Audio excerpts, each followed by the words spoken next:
Saya masuk ke bagian ini, saya berharap saya tidak ngomong sendiri atau monolog begitu ya. Saya berharap ada dialog. Dialognya bisa berupa pertanyaan, dimulai dengan pertanyaan. Atau kalau nanti tidak ada pertanyaan, ya mungkin saya yang balas bertanya ya, ganti bertanya gitu ya. Mungkin saya menunjuk satu dua orang untuk sharing sedikit, ya, sehingga ya eh, kita saling belajar juga ya. Karena juga mengapa itu dibuat karena pada pertemuan kita malam ini kurang lebih ya bisa sampai 2 jam kalau bisa ya, mungkin tidak sampai ke 2 jam karena saya nanti masih harus ketemu dengan novis juga ya, sosius magister menemani Romo Magister, Romo Sono setiap jam 9 itu ada refleksi bersama Frater. Jadi kurang lebih begitu. Dan karena 2 jam kita tidak ada waktu untuk tanda kutip percakapan rohani secara khusus ya dimasukkan dalam pertemuan kita. Baik, di sini mengenali jejak-jejak Allah yang ingin saya sampaikan sebagai semacam pengantar ya bagian dari kita berproses dalam kelompok ini BPI yang ketiga ya, betul ya? Ya, dan bersama Ignatius yang ketiga. Nah, mengapa eh, penting tema pengantar ini yang mengenali jejak-jejak Allah ya? Ya, tradisi Ignatian itu atau spiritualitas Ignatian itu kan tradisi yang kaya, di mana di situ membantu siapapun yang mau masuk mengenali tradisi spiritualitas Ignatian menangkap Allah ya dalam hidupnya ya. Kalau kita tidak asing dengan istilah misalkan finding God in all things, itu kan menarik ya kalau mau dipertanyakan apa maksudnya menemukan Allah dalam segala. Dan ini memang buah dari spiritualitas Ignatian menemukan Allah dalam segala ya. Nah, dari mengenali jejak-jejak Allah inilah kita nanti akan sampai menemukan Allah dalam segala. Ya. Nah, penting sekali mengenali jejak Allah, bukan berarti karena kita selama ini kurang rohani atau mungkin kurang Kristiani atau kurang kurang doa, bukan ya. Seringkali kita tuh melewatkan atau mengabaikan sebetulnya ya. Sebetulnya tuh jejak Allah itu tanda kutip berserakan di mana-mana dalam sejarah hidup kita ya. Cuman seringkali kita itu ya cuek, mengabaikan, lalu nanti baru ketika kita jatuh atau lagi butuh gitu, baru berdoa pada Tuhan. Ya. Mohon-mohon gitu ya, Tuhan mohon ini, mohon itu, dan sebagainya. Nah, sebetulnya umumnya manusia itu ya seperti itu. Kalau sedikit mereferensi pada Santo Ignatius Loyola, ya Ignatius Loyola juga begitu ya. Kalau bicara misalkan Cannonball gitu ya, Cannonball Moment waktu tahun Ignatian lalu, setahun yang lalu kita berproses di situ ya, Cannonball Moment itu kan kayak tanda kutip kita seperti apakah kita harus menunggu Cannonball Moment dulu baru kita bisa menangkap jejak Allah ya. Betul, di situ ada momen yang mengejutkan ya. Tapi ya Ignatius justru lepas bahwa itu pengalaman yang basic bagi Ignatius, tetapi justru dalam proses kehidupan selanjutnya ketika dia menawarkan atau mengajak orang latihan rohani, itu mengajak orang untuk mengenali jejak-jejak Allah dalam ya hidup harian, hidup yang sederhana, hidup yang biasa, yang tidak perlu sampai jadi canon gitu ya. Harus jadi bom dulu baru baru kita ketemu jejaknya Allah, tidak ya. Nah, ini menarik ya. Jadi kalau misalkan pergulatan beberapa kemarin sudah sharing saya tanpa menyebutkan nama, teman-teman sudah menemukan ini dan itu dan sebagainya, itu bagus sekali ya, bagus sekali. Sebetulnya pernik-pernik kecil kayak gitu yang sebetulnya membuat kita semakin teguh dalam menjalani hidup kita ya. Tidak harus pernik-pernik yang apa tanda kutip selalu konsolatif ya, konsolasi atau membahagiakan, mengembirakan, tapi juga hal-hal yang disebut salib juga itu nanti bisa memperteguh atau membuat kita yakin dalam jalan hidup kita. Ya. Baik, ada 4 bagian yang mau saya sampaikan. Pertama mengenali Allah, bagian 2 merasakan dan mencecap gerak batin, bagian ketiga instrumen latihan rohani, dan bagian keempat nanti tentang proses percakapan dan bimbing rohani. Saya tidak akan apa istilahnya menjelaskan banyak karena bisa habis waktunya kalau saya ngomong sendiri. Ada 25 slide, tapi kurang lebih ya kita dengan 4 tahap ini ya nanti berhenti sejenak, mungkin ada pertanyaan, lalu kalau tidak ada pertanyaan nanti saya tanya gitu ya. Baik, sekarang kita ke bagian pertama, mengenai Allah. Pertanyaannya, apakah Allah dapat dikenali jejaknya? Nah, tadi saya sudah mengantar tadi sedikit ya. Apakah Allah ya jejaknya banyak, ya, tidak harus menunggu Cannonball dulu, jejaknya banyak di dalam hidup kita ya. Dan apa pentingnya kita kenali jejak Allah? Ya sebagai pertama kita sebagai manusia rohani, sebagai manusia spiritual, gitu ya, jelas bahwa mengenali jejak Allah akan membantu kita bertumbuh semakin kuat sebagai manusia spiritual ya. Karena manusia itu kan ada banyak bagian ya, manusia fisik, empiris gitu, tapi juga ada manusia spiritual. Kalau bicara manusia spiritual itu kan berarti internalnya, batinnya, ya yang menumbuhkan dia secara rohani gitu ya. Mungkin ada orang-orang yang tanda kutip, ya mungkin kalau sekarang kita bicara misalnya sedikit ya, agak keluar sedikit dari topik kita misalnya, sekularisasi misalnya, orang yang sudah cuek tanda kutip dengan tema ini, itu harus diakui mereka pun masih bertanya ya, masih bertanya dengan yang namanya hal yang tanda kutip transenden gitu ya, hal yang melampaui hidupnya yang empiris ya. Nah, gereja atau tradisi Kristiani itu sebetulnya sudah sangat kuat ya untuk temanya, tema tentang mengenal jejak. Kalau Santo Ignatius itu secara khusus lewat latihan rohani, nanti kita akan lihat secara lebih detail, menyampaikan banyak hal bagaimana mengenali Allah. Tapi sebetulnya Ignatius pun bukan seorang penemu, ya, inventor gitu ya. Tapi dia mendesain ulang untuk kita ya, lewat latihan rohani itu ya. Jadi mendesain ulang untuk kita. Sebetulnya akarnya kalau yang tradisi yang kita dapat spiritual Ignatian, pertama mengenali Allah lewat gerak batin. Saya pakai tanda petik ini supaya jadi pegangan. Ini penting silakan. Ini sebetulnya sudah ada akarnya dari bapak-bapak gereja, misalkan dari Origenes, Diadoco Pontice, Evagrius ya. Dan ini penting karena Ignatius memang orang gereja ya, bukan orang yang apa istilahnya bikin sendiri tradisi Kristianinya atau mungkin mau menjadi nabi yang tiba-tiba muncul, tidak. Jadi memang kelihatan sekali bahwa Ignatius di sini orang gereja, kalau boleh dikatakan dengan istilah yang lain, ya tanda kutip pembaharu gereja ya, yang membantu gereja sungguh-sungguh untuk membangun gereja dari dalam. Jadi dia berakar dari memang masing-masing orang yang sudah sebut tadi, Origenes dan Diadoco Pontice, Evagrius memang punya kekasannya. Misalkan Origenes bicara tentang apa sih itu pikiran. Pikiran dalam arti bukan pikiran konteks Descartes ya, atau Cartesius. Kalau kita kan bicara tentang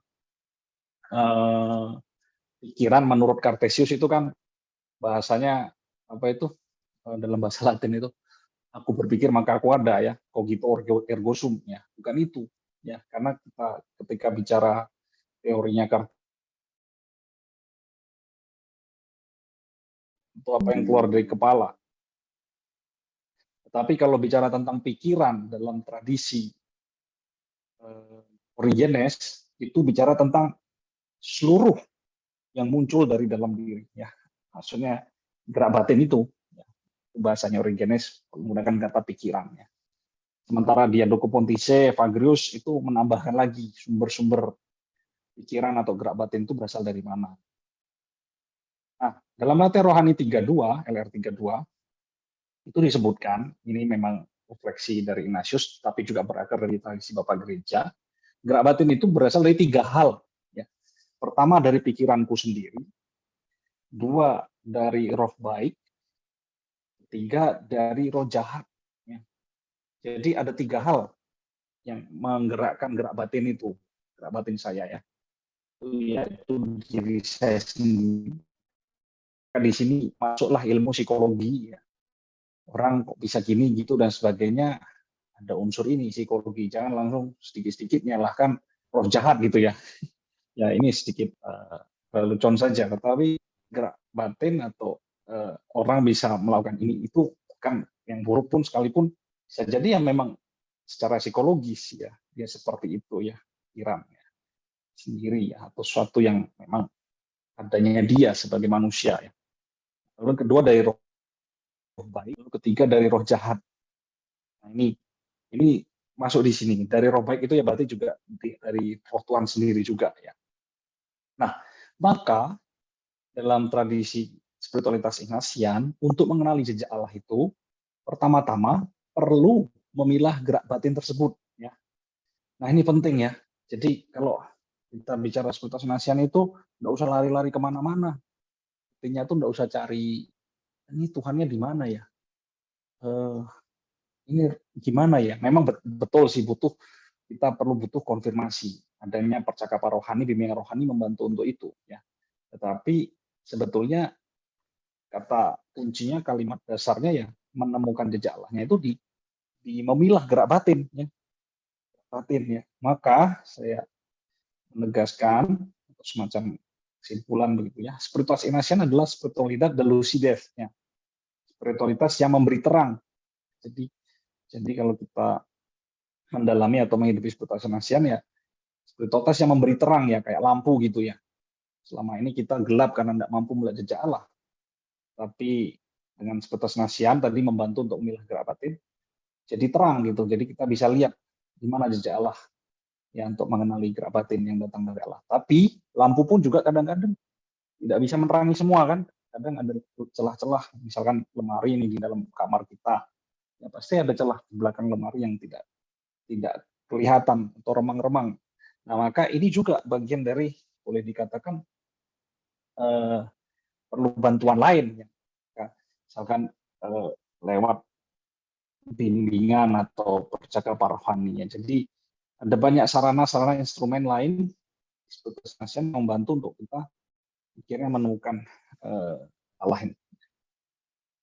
Apa itu gerak batin? Nah ini sekarang kita bicara secara khususnya apa itu gerak batin ya supaya jelas ya gerak batin itu apa ya supaya tidak bingung gerak batin itu kan orang kalau bicara batin tuh mungkin langsung referensinya wah ini ada ilmu kanuragan gitu ya atau ilmu kebatinan atau ilmu apa sah yang mungkin dekat dengan kita di Jawa kejawen gitu ya. Ya bukan itu. Gerak batin itu movement dalam batin kita, dalam hati kita, nah tapi tidak hanya dalam hati, maka kita bicara lebih lanjut nih sekarang. Yaitu mengacu pada interaksi internal dan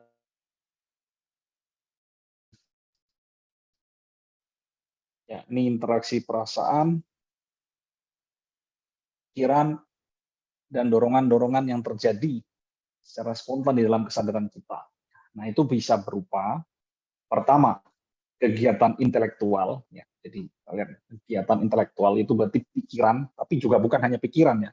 Kegiatan intelektual itu kan di situ ada penalaran juga, ada imajinasi juga, impian ya, ya impian, cita-cita ya, ya. Atau juga distraksi ya. Distraksi kalau bicara distraksi itu kan kita mereferensi pada kalau pengalaman doa itu ada gangguan doa ya, kegiatan intelektual ya. Kita diganggu karena bayangan tertentu dari luar gitu ya, entah bayangan pekerjaan dan sebagainya itu ya, itu kegiatan intelektual. Kedua itu berupa kehendak ya, kehendak itu desakan, dorongan, hasrat. Nah ini kehendak itu di situ titiknya desakan dorongan. Ini gerak batin juga ya. Lalu juga ada yang sifatnya aktivitas afektif ya, perasaan, mood kita apa, emosi dan sebagainya. Ya. Rasa sayang, rasa simpati, rasa apa perhatian, ya. Itu aktivitas afektif. Ya. Nah, koridornya di sini gerak batin itu ya. Jadi kita mencermati ini gerak batin kita ini ya.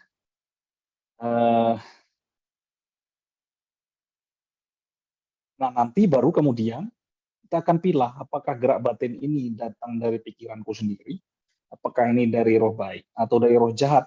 Ya. Jadi bisa dilihat ya strukturnya itu, strukturnya ya. Jadi yang mau dinilai atau dicermati atau mau diterangi adalah gerak batin ini. Lalu setelah diterangi, baru kita bisa melihat dengan bahwa ini datang dari diri kita sendiri atau datang dari Allah atau roh baik atau datang dari roh jahat sebaliknya. Ya. Lalu dari situ akan mudah kita, semakin mudah kita menata atau mengenali kehendak Allah dalam hidup kita. Saya ingin memaparkan sedikit contoh pengalaman dari Ignatius. Sebagai contoh ini di Manresa ya. Saya ambil dari autobiografi. Mungkin beberapa dari kita pernah membaca ini, tapi kalau belum baca ya saya akan contohkan saja di sini, saya kutipkan ceritanya. Misalkan tidak lama sesudah godaan itu, ia mulai merasa mengalami macam-macam perasaan dalam hatinya. Kadang ia merasa begitu kering, tidak ada rasa dalam doa ofisi atau misa, juga dalam doa lain yang ia lakukan. Lain kali muncul perasaan sebaliknya.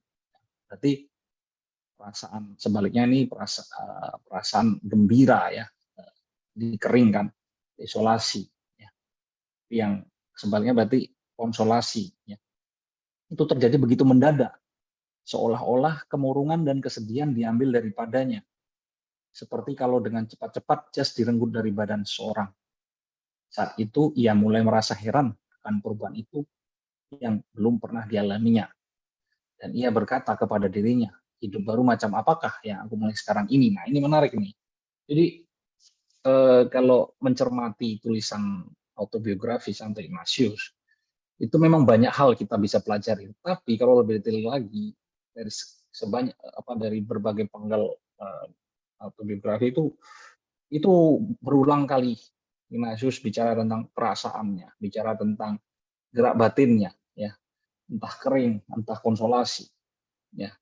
Nah, dari situlah sebetulnya dia menangkap, oh di sini Allah mengajariku, ya, seperti kalau dalam autobiografi nomor, saya lupa di kurang lebih 2-3 kalau nggak salah, dia mengajari Allah itu mengajari dia seperti seorang guru ya terhadap muridnya. Jadi diajari itu loh tapi dengan cara itu tadi mengenali gerak batin tadi ya, kering, urung ya. Nah, atau nomor 25, karena ia sudah mempunyai sedikit pengalaman mengenai perbedaan roh berkat pelajaran yang telah diberikan Allah kepadanya, ia mulai memikirkan melalui jalan mana roh itu datang. Ya, ia mengambil keputusan tegas tidak akan melakukan apa-apa dari masa yang lalu. Oleh karenanya, mulai hari itu dan seterusnya bebas dari skrupul itu. Ia yakin bahwa Tuhan kita berkenan membebaskan karena kasih-Nya. Ini juga jadi contoh, misalkan dia punya pangan skrupul. Skrupul itu kan bukan berdiri sendiri ya. Dia pasti punya alasan kenapa jadi skrupul. Tapi terlepas dari itu, apa perasaan gerak batin yang muncul yang mengakibatkan skrupul itu. Nah, dia belajar dari situ dan kemudian melihat bahwa itu menjebak dia ya. Skrupul itu bisa ditangkap atau dimaknai positif juga ya. Skrupul itu kan rasa bersalah ya. Tapi memang rasa bersalah yang berlebihan. Artinya kita sebagai manusia ketika melakukan kesalahan kan wajar, merasa bersalah itu sangat wajar. Ya.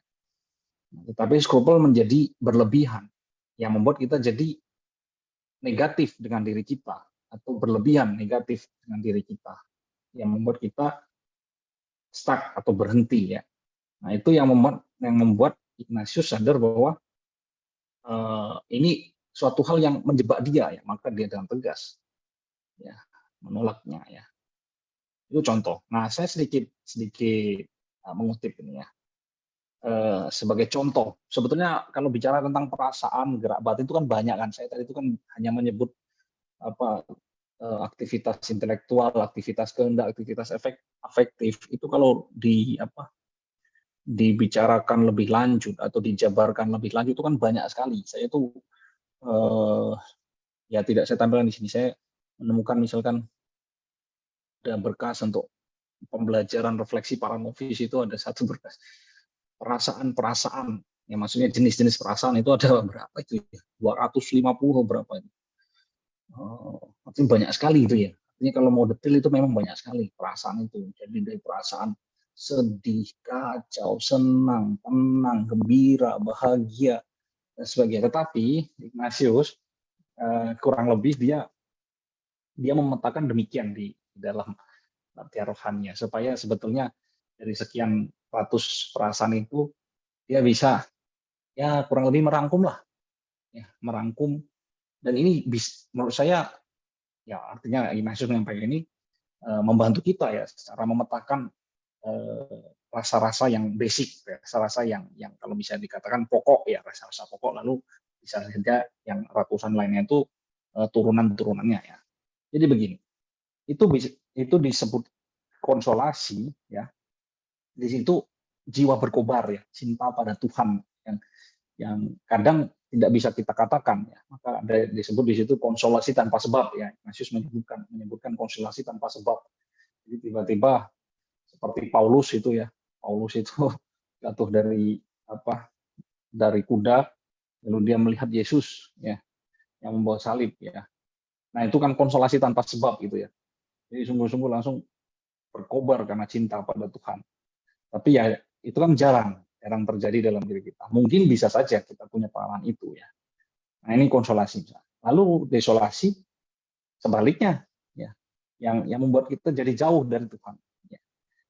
Ya jauh dari Tuhan itu macam-macam. Misalkan yang sederhana misalnya malas ke gereja, malas doa, malas itu kan sebetulnya ajakan-ajakan yang jelas. Meskipun kita harus telusuri lebih lanjut mengapa jadi malas doa dan sebagainya misalnya ya. Lalu konsolasi juga di situ adalah tambahnya iman, harapan, dan kasih. Ini tiga kata yang memang keutamaan Kristiani ya. Kita iman, harapan, kasih ini kan penting ya. Secara teologis kan ini dasar paling kuat untuk mengenali keutamaan Kristiani, iman, harapan, dan kasih. Ya. Sementara sebaliknya itu kegelapan jiwa ya, yang tidak melahirkan iman, harapan, dan kasih ya. Oh, di situ ada iman, ada harapan, dan kasih, yaitu gerak batin yang mengarah ke konsolasi ya. Lalu ketiga, kegembiraan batin. Sementara sebalikannya kekacauan batin ya. Kacau, diombang-ambing, diserang sana sini dan sebagainya. Yang keempat, air mata yang mendorong ke arah cinta. Nah, ini menarik. Nanti di bawah itu ada kata sedih ya. Harus dibedakan istilah air mata dan sedih ya. Air mata itu kan bisa saja air mata kesedihan kan dalam konteks kita kalau bicara air mata ada air mata kesedihan. Tapi yang dimaksud Ignatius air mata di sini air mata yang mendorong ke arah cinta Tuhan ya. Maka istilahnya lagrimas ya. Dia menggunakan istilah yang berbeda daripada kata sedih tristesa ya. Jadi air mata yang membangun sebuah harapan yang ya bisa juga itu bisa kata mengharukan ya, membuat saya tapi juga bisa tidak harus mengharukan. Air mata yang membuat aku maju gitu ya. Artinya setelah sadar bahwa akan dosa dan bersyukur atas cinta Tuhan yang sedemikian rupa dan aku menangis karena besaran cinta Tuhan itu. Nah, itu.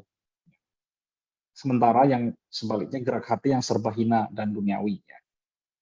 Lalu yang kelima, menarik perhatian dan mengajak orang ke arah perkara surgawi dan keselamatan jiwa. Ya, perkara surgawi ya banyak ya.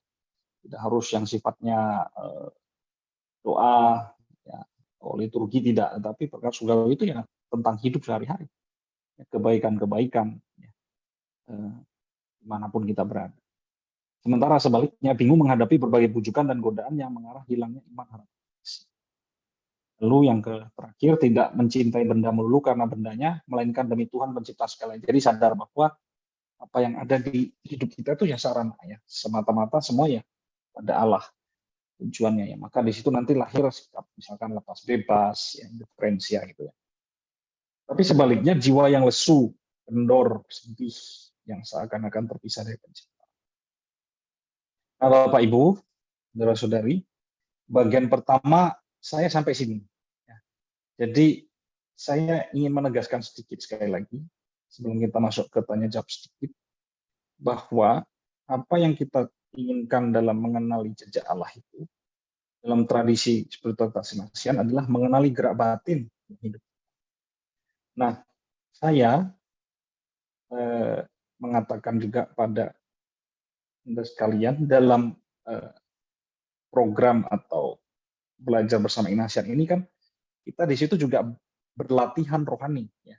Jadi lewat latihan rohani itu kita akan mencecap-cecap lagi, melihat, merasa-rasakan gerak batin kita, dan di situ pelan-pelan ya menangkap kemana ya arah pertumbuhan kita ya.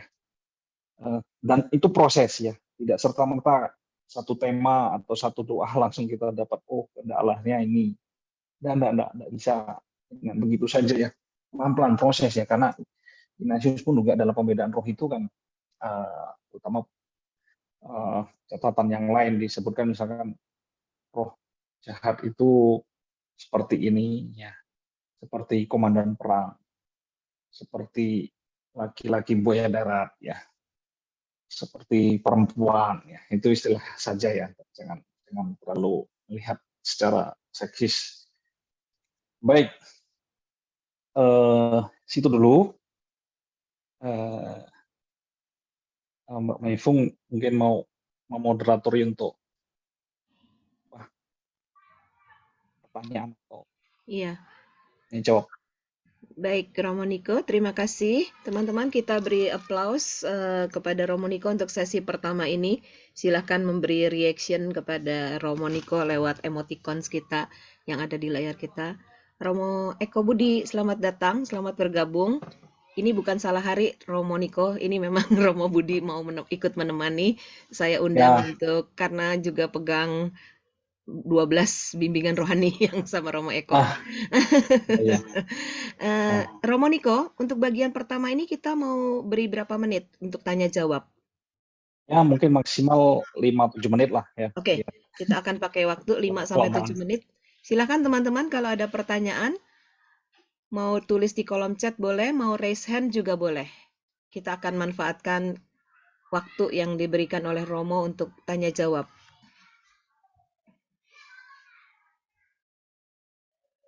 Ada?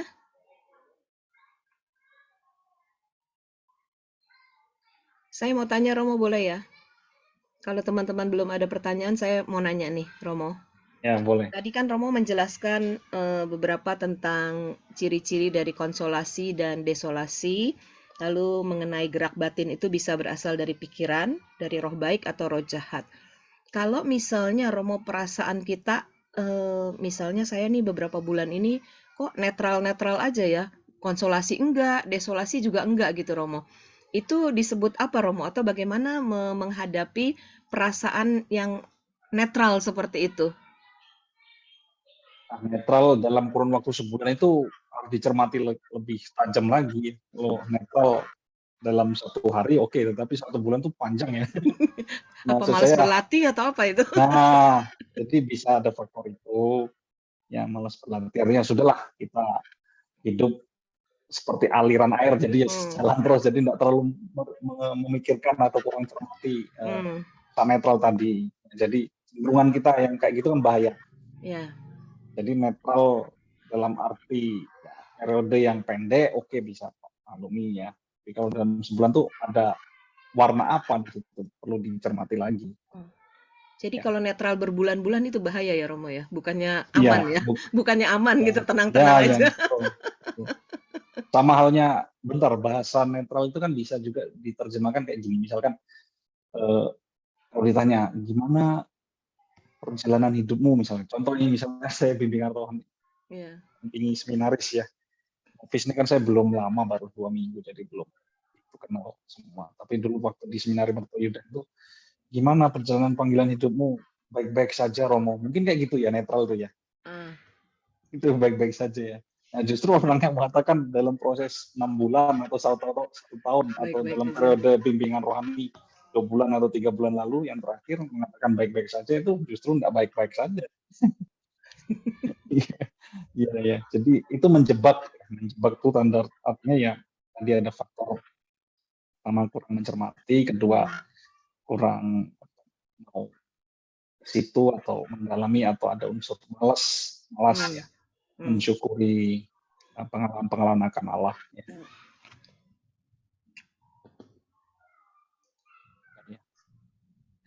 Oke. Terima kasih Romo. Pak Frans silakan, sudah raise hand. Oke. Selamat malam Romo Niko. Ya, selamat malam Pak Frans. Saya punya pengalaman pribadi. Ini terjadi sebetulnya pernah dulu, tapi sekarang ini timbul lagi. Yang dulu saya hindari.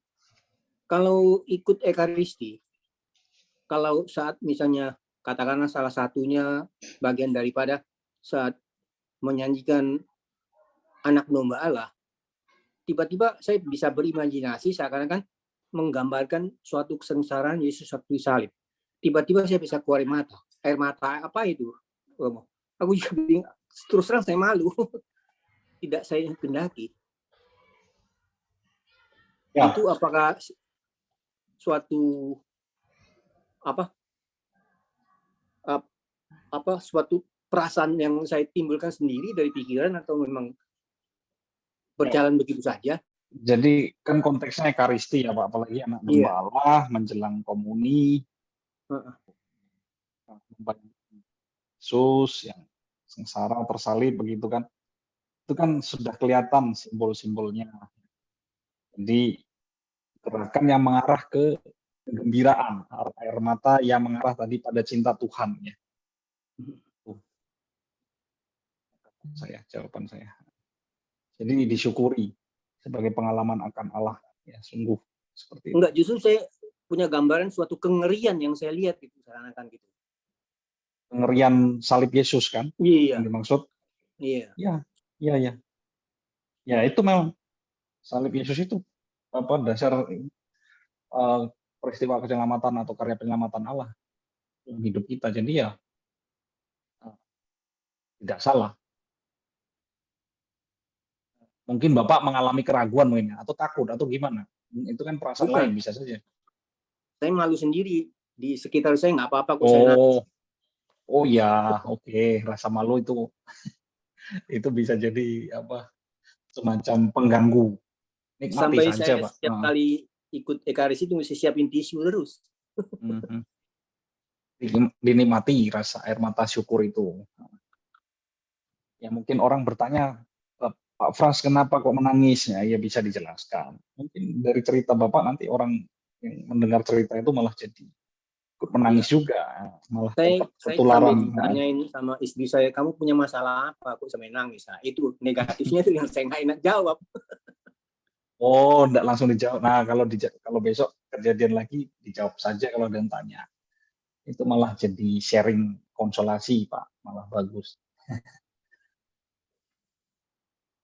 Oke, makasih Romo. Ya Pak Frans. Baik. Satu lagi ya, Romo Niko ya. Ini Pak Hari. Satu lagi. Angkat tangan ya. Selamat malam Romo Niko. Saya mau bertanya ya, apakah gerak-gerak batin itu juga bisa dirasakan oleh misalnya orang dari agama lain? Maksudnya apakah ini ada hubungannya dengan iman atau lepas? Romo? Terima kasih Romo. Ya.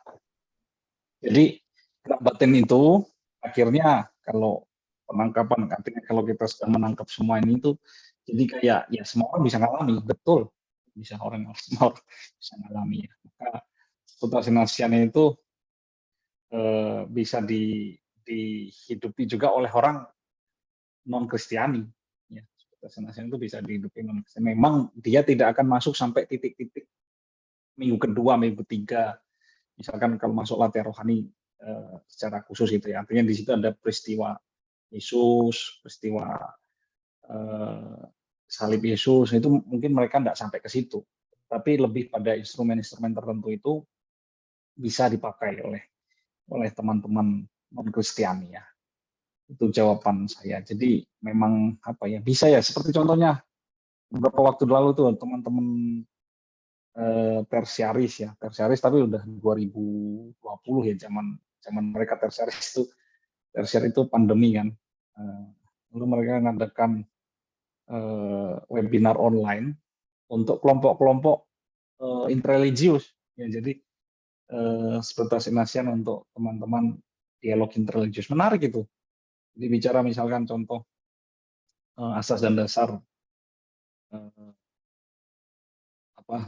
asas dan dasar manusia ya untuk teman-teman di agama lain itu bagaimana. Ya, jadi itu bisa ya. Akhirnya kita bisa membacanya netral sekali. Artinya bisa untuk semua. Itu Pak Frans ya. Yang nanya tadi. Terima kasih Romo. Pak Saya Thomas, Harir. Pak Hari, iya ya Hari. Pak Hari. Nah, Pak Hari. terima kasih Pak Hari pertanyaan. Baik Romo Niko, terima kasih. Pak Hari, terima kasih. Kita bisa teruskan ke bagian berikutnya, Romo? Ya baik, kita lanjutkan.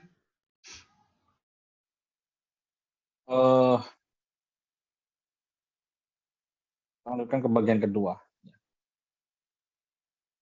Sentir igustar atau merasakan dan menyecap gerak batin ya.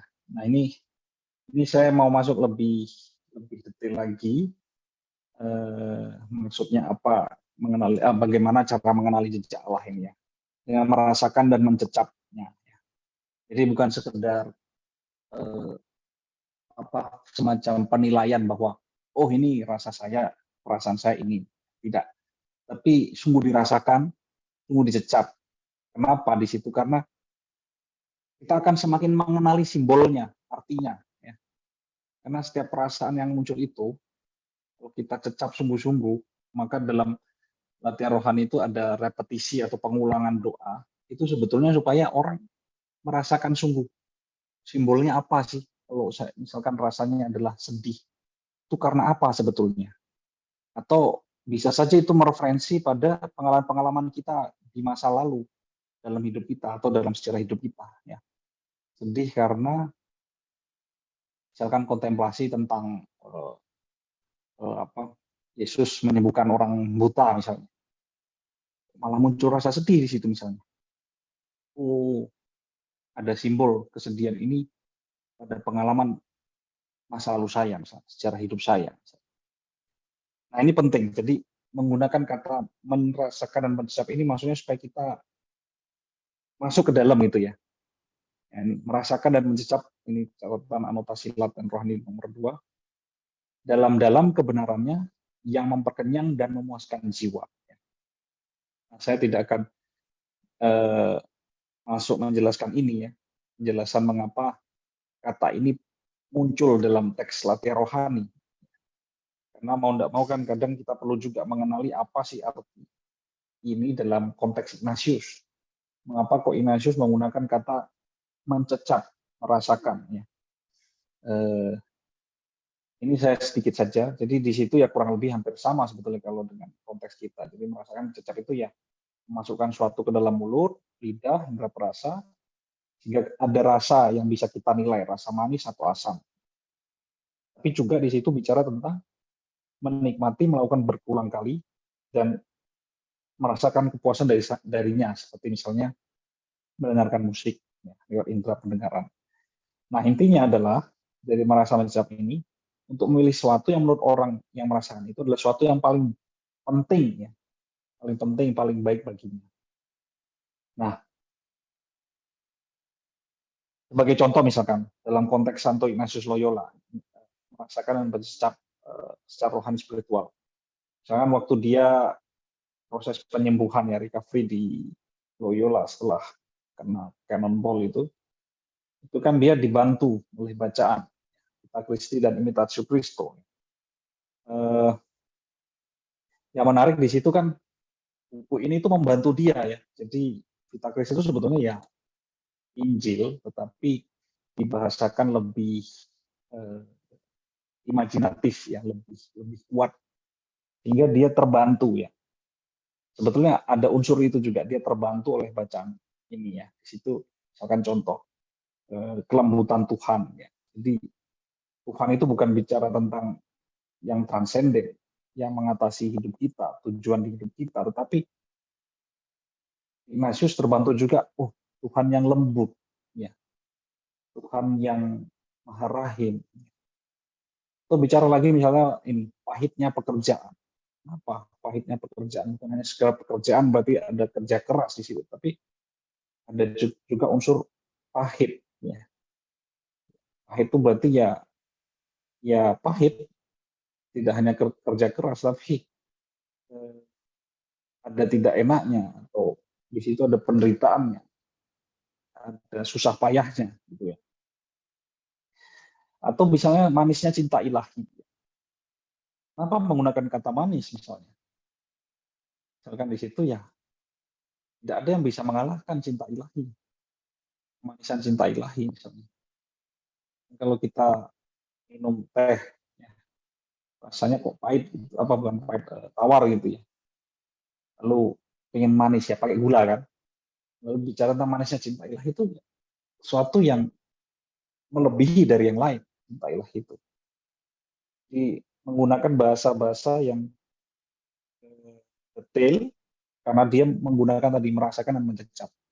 Itu akan membantu sekali dalam menilai, memaknai, dalam pengalaman mengenali jejak Allah itu ya.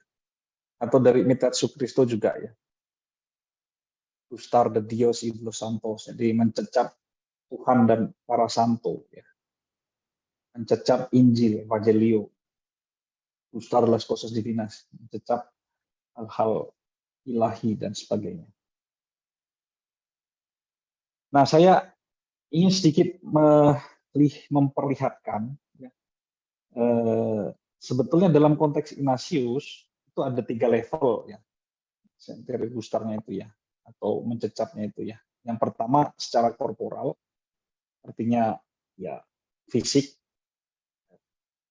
yang langsung masuk kena indera kita, ya, panca indera kita.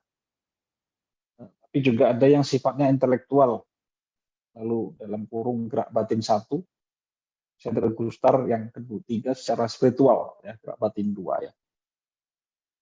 Ini sebetulnya agak mengulangi dari apa yang sudah saya sebutkan tadi di bagian pertama tentang tadi gerak batin ya, intelektual, kegiatan spiritual, aktif ya. Tapi saya ingin memperlihatkan bagaimana Ignatius itu betul-betul detail di titik ini ya. Jadi bukan hanya sekedar senteri gustar secara moral, itu penting juga ya. Pengalaman sakit, jatuh, kecelakaan, atau hampir mati, kena bom dan sebagainya ya. Atau pengalaman kita yang banyak diceritakan cannonball moment itu ya dalam tahun Ignatian itu penting. Tapi ada apa di balik cannonball itu ya?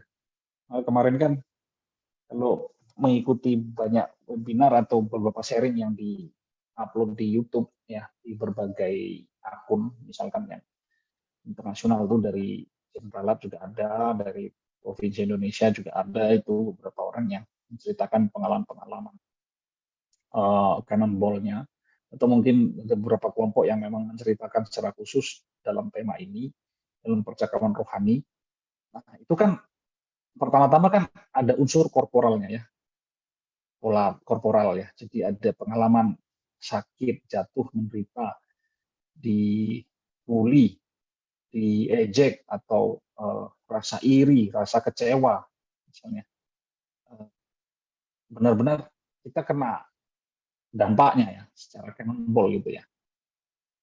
Atau pengalaman hampir mati gitu ya, seperti Ignatius itu kan pengalaman yang berat itu, mati karena kecelakaan, kena bom, dan sebagainya. Ya, ini penting. Tapi tidak berhenti di situ, ya.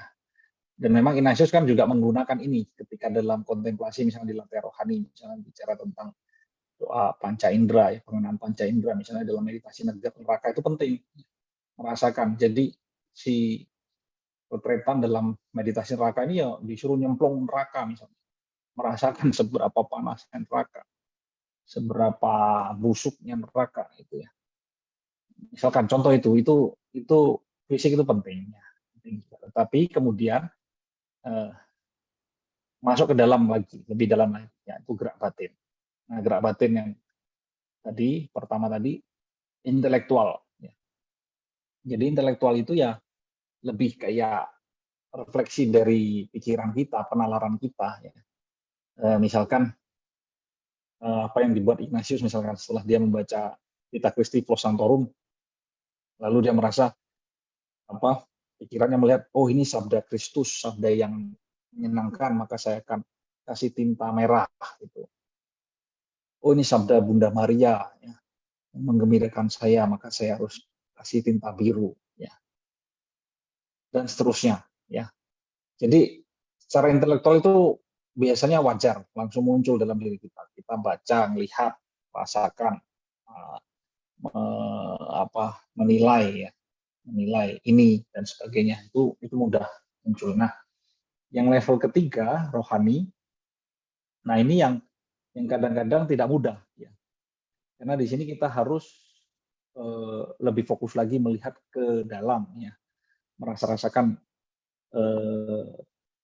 seberapa perasaan itu ya, kental atau tidaknya perasaannya, detail lagi seperti apa, rasa bahagia seperti apa, konsolasi seperti apa ya. Misalkan contoh, dia melihat memandang ke langit dan bintang-bintang ya. Dan sebetulnya di situ lalu muncul rasa betapa agungnya Tuhan, dan kemudian ada dorongan untuk mengabdi Tuhan ya. Tapi sebaliknya, merasakan bahagia, dia kepikiran lagi menjadi seorang ksatria ya, rasa ya ingin meneruskan lagi sebagai ksatria ya. Nah, ini lebih dalam ya, secara rohani, lebih afektif ya, lebih menumbuhkan atau menelurkan nanti secara fisik juga, misalkan air mata kebahagiaan atau bertumbuhnya iman, harapan, kasih dengan tindakan yang lebih menunjukkan pelayanan dalam hidup misalnya, atau sebaliknya misalkan perasaan yang akhirnya menghilangkan iman, kasih dan harapannya, kendor, lalu terombang-ambing, dibawa ke sana sini oleh roh jahat dan sebagainya. Nah, saya menekankan sekali lagi, cara kerja Allah atau roh baik dalam diri manusia itu lewat gerak batin, dan 3 asal tadi, gerak batin ini dari pikiran, dari roh baik, dari roh jahat. Maka lewat sentiri gustar ini mencecap ya, bukan hanya sekedar sudah tahu bahwa ini rasanya apa dan sebagainya, tapi lebih dicecapi lagi, itu kita akan jadi mengenali gerak dan jejak Allah dalam diri kita ya. Nah, saya di sini menuliskan satu kali lagi, maka spiritualitas nasional adalah spiritualitas lucides ya, spiritualitas yang memberi terang ya, karena prosesnya seperti ini ya. Nah, saya berhenti dulu di sini bagian kedua supaya tidak bingung, saya sedikit memberi penekanan. Jadi setelah kita paham tadi strukturnya ya, yang di bagian pertama ada gerak batin, lalu ada itu asal dari diri kita, bisa dari diri kita, bisa dari roh baik, bisa dari roh jahat. Tapi di balik itu gerak batin itu ada tadi aktivitas pikiran, aktivitas kehendak, aktivitas perasaan. Tetapi Ignatius dalam pedagogi mengajak kita untuk mencecap, ya tidak hanya sekedar menilai bahwa ini aktivitas ini aktivitas ini. Maksud saya tadi perasaannya ini, pikirannya ini, yang muncul ini, kehendaknya ini, enggak. Tapi diajak untuk masuk lagi, ya mencecap, ya. Karena apa? Semakin mencecap, seperti tadi latihan rohani, yang disebut latihan rohani anotasi kedua, sudah disebutkan di atas. Ini, ya, merasakan dan mencecap dalam kebenarannya, yang terkenyang dan memuaskan jiwanya. Jadi arahnya ke situ, ya, arahnya ke situ. Nah, saya berharap sampai titik ini, Bapak, Ibu, Saudara-saudari, jangan merasa, misalkan contohnya sebelum kita masuk tanya jawab, misalkan ketika misalkan merasakan tadi contoh Mbak Mevung bilang netral gitu ya, lalu sudah berhenti, tidak mau masuk ke dalam, ya, tidak masuk lagi ke dalam, mencecapi lagi. Sebetulnya netral itu apa gitu ya? Atau misalkan baik-baik saja, ya. Padahal kan perlu dimasuki lagi, mencecap lagi. Apa sih artinya baik-baik saja itu? Nah, kalau tidak masuk ke situ, nanti itu tadi ya, gerak Allahnya itu tidak kelihatan, jejak Allahnya itu tidak kelihatan, dan kita nanti malah berhenti, tidak semakin bukan mantap, tetapi dalam pembedaan roh, dalam perjalanan hidup kita masih bingung, masih bisa diombang-ambing oleh gerak roh baik maupun roh jahat, ya. Atau bahkan dari pikiran kita sendiri. Nah, saya akan nanti lanjutkan dalam bagian berikutnya, tapi setidaknya sampai ini kita paham apa sih maksudnya merasakan dan mencecap. Ya. Ini kelanjutan dari yang gerak batin tadi, ya, rasakan mencecap. Ya. Atau mungkin sedikit tambahan supaya tidak bingung. Kadangkala pembimbing rohani atau orang yang memberi atau mendampingi latihan rohani, ya, siapapun itu, bisa juga dalam percakapan rohani, itu meminta supaya si retretan atau yang pimpinan itu untuk mengenali lagi apa di balik itu. Ya. Itu sebetulnya bagian dari sentiri gustar itu. Atau misalkan dalam doa itu disuruh repetisi, kenali. Ya. Karena dia masih bingung. Di titik itu dia buahnya apa itu masih bingung. Kenali lagi. Ya. Bukan berarti belum selesai, bukan. Tapi supaya semakin peka. Akhirnya nanti ke depannya kita semakin peka dalam menjalani hidup. Ya. Semakin peka tidak hanya mengenali Allah, tetapi juga mengenali diri, ya. Oh, saya tuh kekuatan saya di sini, kecenderungan saya di sini, kelemahan saya di sini. Ya. Saya bisa terjebak di sini, saya bisa merdeka di sini, saya bisa, dan sebagainya. Ya. Maka ini penting, ya, merasakan mencecap. Itu dulu. Info, lalu kita tanya jawab dulu. Nanti kalau ada pertanyaan, kalau Maiko membantu juga baik, ya, supaya saya tidak ngomong sendiri. Baik, Romo Niko, kita beri aplaus lagi yuk untuk bagian kedua ini, teman-teman. Kalau Romo Niko pakai istilah beberapa kali tadi supaya nggak bingung, menurut saya Romo, saya dan teman-teman bukannya bingung, tapi nggak bingung sih, udah ngerti, tapi ini makin serius dan makin dalam gitu. Ya silakan teman-teman, bagi yang mau bertanya, entah mau bertanya langsung dengan raise hand atau di kolom chat, silakan, sesuai dengan tema bagian kedua ini yang makin mendalam dan makin membutuhkan keseriusan, ya, saya kira, ya. Yuk, silakan. Mumpung ada 2 orang imam nih menemani kita malam ini, Romo Niko dan juga Romo Eko juga ada. Ya, silakan Kak Felicia, Kak Vivi. Malam, Romo. Terkait dengan sentiri gustar, itu tadi kan yang saya ingin tanyakan tuh secara intelektual.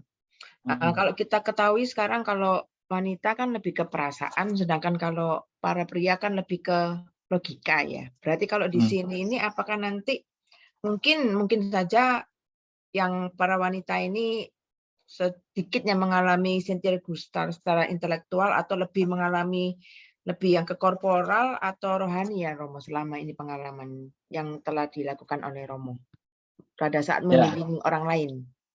Makasih, Romo. Ya, terima kasih. Ini menarik nih. Jawaban tapi juga pertanyaan. Tapi menariknya gini, karena ya memang harus diakui, ya, secara psikologis dominan pria itu, laki-laki menggunakan logikanya, pikiran, sementara perempuan perasaan. Nah, ketika bicara tentang rohani, spiritualitas, ya, tanda kutip memang banyak perempuan lebih mudah untuk masuk ke gerak batin itu, mengenali gerak batin itu ketimbang laki-laki. Tetapi juga bukan lebih mudah juga, bisa saja semakin lebih rumit juga, karena jadi banyak, semakin detail, dan ya semakin berliku-liku juga untuk mengenali. Ya, tidak seksi, tetapi ya sudah, itu kodrat kita sebagai manusia, ya. Tidak bisa menyalahkan pria kenapa seperti ini, perempuan seperti itu, enggak. Tapi bukan berarti laki-laki tidak bisa sampai ke situ, bisa, ya. Pembimbing rohani atau latih rohani tidak membedakan ini untuk perempuan atau laki-laki, tidak. Kontemplasi pun juga tidak membedakan. Ignatius kan kalau memberi catatan kontemplasi, kita diminta untuk memposisikan diri komposisiologi sebagai hamba yang hina, gitu ya. Hamba yang hina itu ya bisa hamba laki-laki, hamba perempuan. Jadi tidak menempatkan kita harus jadi para rasul gitu, misalkan kontemplasi ya, jadi para rasul, jadi tidak, tetapi Ignatius mengatakan itu hamba yang hina, jadi netral sekali, hamba laki-laki, hamba perempuan. Itu saja tanggapan saya. Jadi ada faktor yang tanda kutip menguntungkan ya sebagai perempuan. Terima kasih Romo. Terima kasih Romo Niko, terima kasih Ini Kak Vivi. Mungkin ada satu lagi. pertanyaan di chat. Ya, saya bacakan yang di chat dulu ya Pak Hari ya. Kita beri kesempatan kepada yang belum pernah bertanya. Saya bacakan ya Romo. Ini dari Ibu Ratna Kirana di Semarang kalau nggak salah. Romo, apakah untuk mengenali gerak batin kita, maka kita harus selalu mencatat setiap perubahan dan gerak batin yang kita alami setiap waktu secara tertulis? Itu pertanyaannya, Romo. Ya, jadi pertanyaan ini jawabannya begini. Ketika kita belajar atau mencoba istilahnya latihan rohani pertama, ya artinya masih latihan gitu ya. Baik kalau kita detail catat gitu ya. Nah, tapi kan pelan-pelan kita kan jadi tahu toh simbol perasaan ini apa. Gerak batin ini muncul karena apa dan sebagainya. Itu kalau artinya sudah tanda kutip fasih setelah melalui proses latihan rohani ya. Tapi juga hati-hati, kadang orang merasa saya sudah terampil kok latihan rohani, lalu bahasa lain sambalewa gitu, lalu kurang tekun. Sambalewa itu bahasa Jawa. Jadi tidak tekun karena merasa saya sudah kenal perasaan saya. Itu juga harus hati-hati. Itu istilah pembedaan rohnya sudah masuk pembedaan roh minggu kedua. Ya. Pembedaan roh minggu kedua itu artinya roh jahat itu bermain lebih rapi gitu ya. Maka Ignatius kan memberi catatan gerak batinnya dilihat awal, tengah, dan akhir. Ya. Minggu kedua itu kenapa? Karena bisa saja roh baik menggunakan roh jahat menggunakan topeng roh baik atau menggunakan kebaikan, tetapi sebetulnya menjebak kita. Artinya akhirnya justru untuk tujuan dari roh jahat ya. Menjebak. Nah itu di situ letak di mana orang sudah merasa bisa lalu jadi sambalewa ya. Jadi sekali lagi jawaban saya pertama-tama itu detail ya, kenali kenapa, lalu nanti dilihat ternyata kok seringkali muncul banyak ini misalkan perasaan ini. Nah, itu kan para novis juga di tempat ini kan Romo Dono membikinkan sekarang itu model refleksinya tidak, kalau saya dulu waktu novis itu kan saya nulis di buku catatan gitu ya, tidak terlalu kelihatan ya. Memang kita latihan juga, tetapi tidak terlalu kelihatan. Tapi sekarang itu dikasih kertas satu lembar bolak-balik itu. Jadi dia para novis diminta mencatat pengalamannya apa. Lalu di samping pengalaman itu diminta mendetilkan perasaan-perasaan yang muncul. Lalu di situ nanti di bagian akhir berrefleksi di atas pengalaman doa dan perasaan yang muncul itu. Itu contoh aja sih. Yesuit pun jangan dianggap bahwa sudah terlatih ya. Yesuit pun juga banyak harus terus berlatih, artinya tidak jadi sambalewa gitu ya. Dengan melihat bahwa para Yesuit atau romo-romo sudah biasa, sudah terlatih. Tidak juga ya.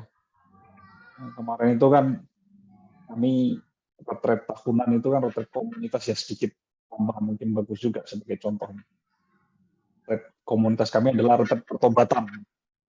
Itu menarik, Romo Priyo yang menggunakan bahan atau yang membuatkan bahan untuk retret komunitas itu mengatakan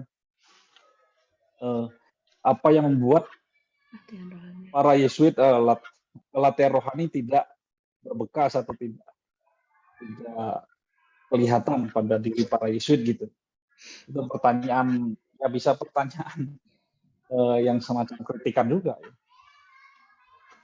Jadi istilahnya ya sederhananya tadi saya katakan bahwa siapapun itu ya terus harus latihan ya.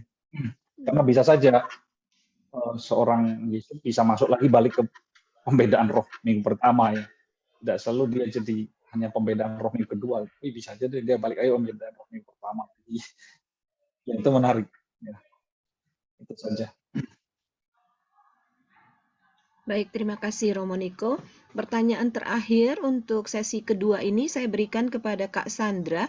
Tolong dirumuskan singkat ya Kak ya. Minta maaf ya Pak Hari ya, saya kasih prioritas Kak Sandra dulu. Silakan. Terima kasih Kak Mevung, makasih Romo. Romo, saya mau bertanya, kalau kita mempunyai waktu, kita bisa berdiscernment dengan pembedaan roh ya Romo. Tapi kadang kan seringkali kita harus memberikan keputusan cepat. Bagaimana kita mengetahui apakah tawaran yang diberikan itu adalah kehendak Allah dalam waktu yang cepat? Contohnya saat terpilih menjadi koordinator atau apa. Bagaimana kita harus, apakah ada tips lah Romo, pertanyaan saya. Terima kasih Romo. Ya, jadi begini, saya harus nanggapinya pakai dulu, saya juga waktu masih kuliah di Madrid itu, ada pertanyaan ini pada satu dosen bicara tentang pembedaan roh. Kalau bicara tentang keputusan cepat itu apa? Apakah di sini ada unsur pembedaan roh atau diskresi? Bisa iya, bisa tidak. Saya bisa tidak. Maksudnya begini, dia mengatakan yang tidak dulu. Tidak, karena apa? Itu bisa, ya common sense. Kamu manajer, kamu sudah terlatih soal leadership, ya sudah, putuskan, harus putusan cepat ya, sudah common sense atau istilahnya. Tapi salah bisa terjadi. Ya. Atau bisa juga benar, artinya bisa berjalan sesuai. Karena gini, diskresi itu kan bukan bicara soal keputusan semata-mata, tetapi juga di situ ada proses ya. Proses ya. Maka kalau disebut bahwa keputusan cepat itu juga ya, bahwa di situ ada pembedaan roh, diskresi, itu terjadi karena dia sudah punya pengalaman. Ya. Dia sudah punya pengalaman di waktu lalu, sehingga ya sudah dengan yakin ya dia bisa memutuskan dengan cepat bahwa pengalaman yang sebelumnya yang sama ya tidak perlu lagi diperdebatkan karena pengalaman yang sebelumnya juga sudah menghasilkan sesuatu, ya sudah langsung diputuskan. Ya. Tapi ya harus hati-hati juga karena antara common sense manajerial sama diskresi itu ya berbeda ya. Nah diskresi itu yang memang di situ ada olah rohaninya ya. Olah rohaninya ada tadi proses mengenali perasaan, refleksi dan sebagainya ya. Artinya tuh bisa saja lama juga ya. Nggak bisa 1 hari 2 hari, bisa juga dia harus bertanya pada yang lebih tahu dulu, bukan perlu lebih tahu, bertanya pada orang lain ya, untuk semacam konsultatif atau bimbingan gitu ya. Seperti itu diskresi. Itu tanggapan saya. Terima kasih Romo. Jadi apakah betul ya Romo, itu lebih ke arah pemikiran dulu, tetapi along the way itu kita bisa mengetahui apakah ada konfirmasi, apakah keputusan tersebut benar atau tidak, akan ada afirmasi dari Tuhan sendiri. Ya, seperti itu. Ya, baik. Terima Oke, kasih kita Romo lanjutkan Niko. ya. Ya, kita teruskan Romo. Bagian ketiga, instrumen latihan rohani. Nanti saya langsung bagian keempat ya, nanti biar pertanyaan bisa dijadiin satu. Latihan rohani adalah setiap cara memeriksa hati, meditasi, kontemplasi, doa lisan, batin, tentang segala kegiatan rohani lainnya untuk mempersiapkan jiwa dan menyediakan hati. Untuk melepaskan diri rasa lekat tak teratur dan setelah bebas darinya mencari dan menemukan kendala dalam hidupnya bagi keselamatan jiwa. Jadi instrumennya di sini jelas. Pemeriksaan hati, meditasi, kontemplasi, doa lisan, batin, serta segala kegiatan rohani lainnya. Ya. Jadi Ignatius di latihan rohani pertama itu memang dia menyebutkan ini, tapi ada kegiatan rohani lainnya, macam-macam. Kita akan lihat. Ya. Lalu tujuan utamanya apa? Tujuan utamanya adalah mencari dan menemukan kehendak Allah. Caranya mempersiapkan jiwa dan melepaskan diri dari rasa lekat tak teratur. Ini latihan rohani anotasi nomor 1 ya. Dalam buku latihan rohani itu di nomor 1 pertama ya. Nah, instrumen latihan rohani kita lihat ya. Kalau tadi Ignatius sudah menyebutkan itu tadi pemeriksaan batin, lalu kita sebut saja berbagai doa, meditasi, kontemplasi, konsiderasi, Lexio Divina, penganaan panca indera, devosi dan sebagainya dan sebagainya. Jadi semua macam doa yang masuk saja di situ. Lalu percakapan rohani, bimbingan rohani, ekaristi, pengakuan dosa, jelas nih, laku tapa, siarah, peregrinasi, dan sebagainya ya. Membaca bacaan rohani, semua latihan rohani. Atau juga aktivitas afektif lainnya, misalnya contoh nih, dalam kontemplasi melakukan cinta itu kan beberapa pembimbing rohani itu kalau ngasih bahan pada saat kontemplasi melakukan cinta itu minta retretan itu ini apa, doa di alam.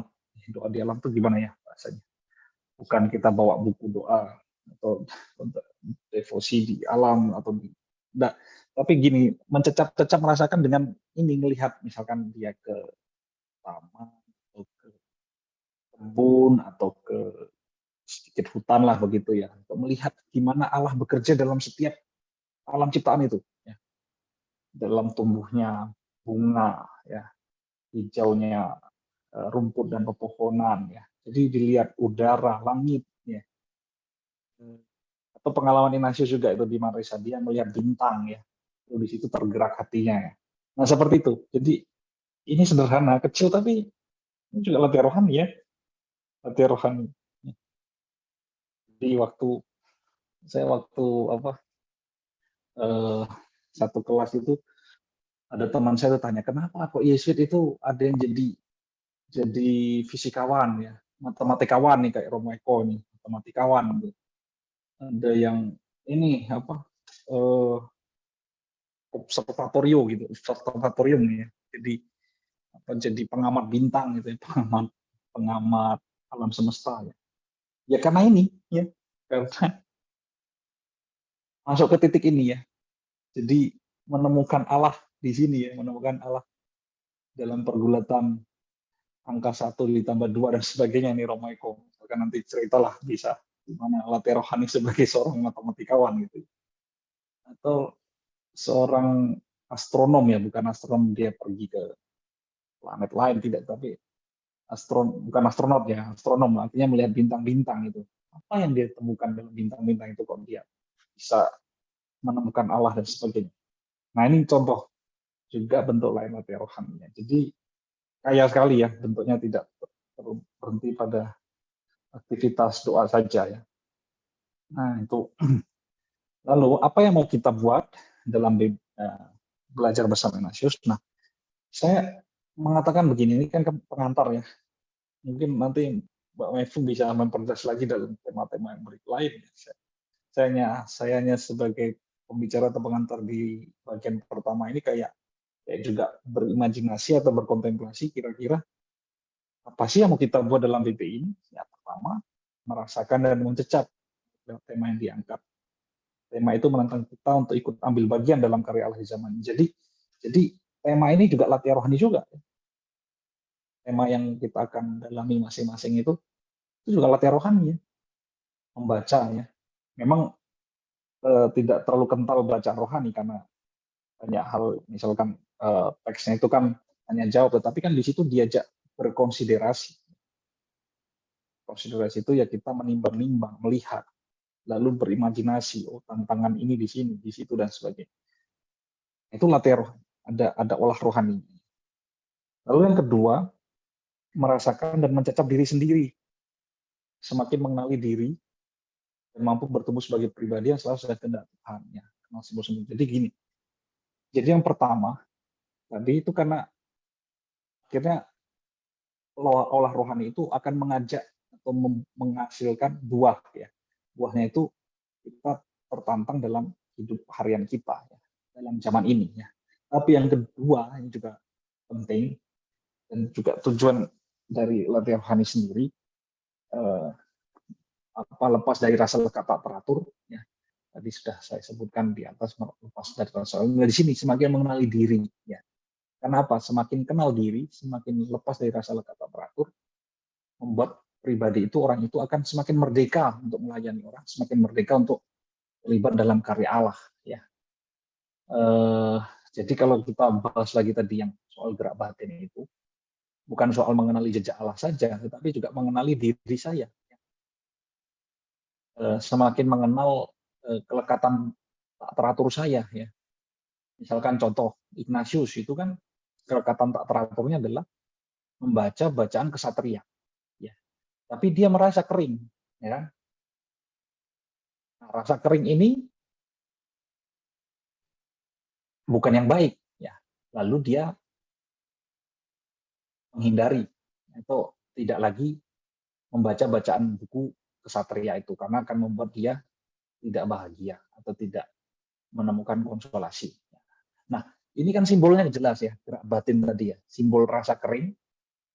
Lalu kemudian dia mengenal diri. Ternyata kalau saya baca buku ini membuat saya tidak tumbuh sebagai pribadi. Ya, mengenal kelekatan tak teraturnya. Dan dia tidak lagi melanjutkan bacaan-bacaan itu. Ya. Contoh lain dalam hidup kita banyak, misalkan apa istilahnya, misalkan waktu saya di novisiat itu ya, kami itu kan juga ada namanya pengolahan hidup itu ya. Selain bahwa kita juga belajar mengenali perasaan lewat latihan-latihan rohani, tapi juga ada namanya pengolahan hidup ya. Dulu ada istilah cacat pusaka gitu ya. Tapi sekarang sudah tidak terlalu dikenal itu istilah. Cacat pusaka itu ya secara psikologis itu bahasa lain ya apa ya? Saya tidak punya referensi bahasa psikologisnya apa. Mungkin bisa menggunakan istilah defect ya. Defect itu yang bisa membuat kita tidak maju dalam hidup. Tapi bahasa itu dulu kan Romo Mardi Prasetyo yang sudah meninggal. Jadi bahasanya cacat pusaka. Nah, saya menemukan cacat pusaka saya itu rasa kecil. Rasa kecil. Nah, rasa kecil ini ya kayak seperti spontan atau begitu saja kalau saya menjalani ketika saya belum kenal sungguh dengan diri saya. Ya harapan saya sekarang sudah lebih baik mengenal diri saya. Itu membuat saya tuh tidak sadar kalau misalkan menghindar dari tanggung jawab. Orang rasa kecil itu kan bisa arahnya ke tidak mau kena tanggung jawab, minder. Oh, ya tidak mau yang berat-berat lah, ya rasa kecil ya. Nah, yang seperti itu. Jadi muncul itu kalau dalam kontemplasi, misalkan contoh saya lagi berdoa tentang Yesus mengajak para muridnya untuk pergi atau mengajar, ya. Terus pergi berdua-dua begitu. Tapi kok muncul ada rasa takut, rasa tidak mau, tidak berani. Dan ini membuat saya tidak bahagia, ya bukan kering, tapi tidak bahagia, membuat saya kok seperti ini. Nah, lalu saya kenal, oh ini dari rasa kecil saya, ya. Atau bahasa Ignatiannya, ini rasa lekat tak teratur saya, ya, rasa kecil saya. Lalu saya, ya saya kenal simbol-simbolnya, ya, simbol-simbolnya itu tadi, rasa takut, rasa lari dari tanggung jawab, itu sebenarnya simbolnya itu tadi, rasa kecil saya. Jadi sebetulnya arahnya ke situ. Jadi harapannya dengan latihan rohani lewat BP ini, Bapak Ibu Saudara-saudari itu mengenali ya tidak harus sempurna betul, artinya tuh selesai ini langsung kenal saya sungguh enggak, tetapi pelan-pelan lah ya. Nanti berikutnya ada secara pribadi atau mandiri bisa mendalami secara sendiri lewat doa-doa atau kegiatan-kegiatan yang olah rohani yang sudah saya sebut tadi, misalnya pemeriksaan batin harian, percakapan rohani, karisti, ya, siarah, regenerasi, baca rohani, rasa-perasaan yang sebetulnya simbolik dari rasa lekat tak teratur kita, ya. Rasa lekat tak teratur kita. Ignatius itu memang kalau saya batin waktu itu tuh orang yang sangat tahu kedalaman, ya. Artinya tuh dalam-dalamnya manusia ya. Saya tidak tahu ya, waktu itu ilmu psikologi belum ada, ya. Memang sudah ada ilmu tentang kejiwaan, bukan ilmu tapi orang mendalami kejiwaan atau lebih sepatnya olah rohani itu sudah ada, tapi ilmu psikologi belum. Tapi saya tuh ini kok lateral itu sangat masuk ke dalam gitu loh, sehingga orang yang tekun dalam latihan rohani selain bahwa dia menemukan Allah, tapi juga semakin kenal diri. diri, mengenal dirinya, semakin peka atau mawas diri atau bahasa lain apalagi. Mawas diri itu yang saya pernah dengar kata istilahnya, semakin mawas diri gitu ya. Hati, ya, diskretif atau bahasa lain kontemplatif gitu ya. Banyak istilah yang bisa pakai di sini. Diskretif. Mungkin kelihatan susah, tetapi bukan soal susah, bukan soal bahwa ada hasil itu dan susah sampai enggak. Dan kita terlalu jatuh pada hasil. Padahal yang penting di sini adalah prosesnya. Karena pengalaman latihan rohani itu adalah proses. Proses tadi mencecap dan merasa. Ya. Hasil itu nanti belakangan. Buahnya itu begitu akan datang ya. Itu lalu sekarang ke bagian keempatnya. Ini saya akan sedikit menunjukkan ya bahwa penting juga percakapan rohani, bimbingan rohani, karena di sini juga ada olah rohaninya, latihan rohani. Dan di BB ini kan juga ada proses bimbingan rohani, ya, atau percakapan rohani, atau sharing, gitu ya.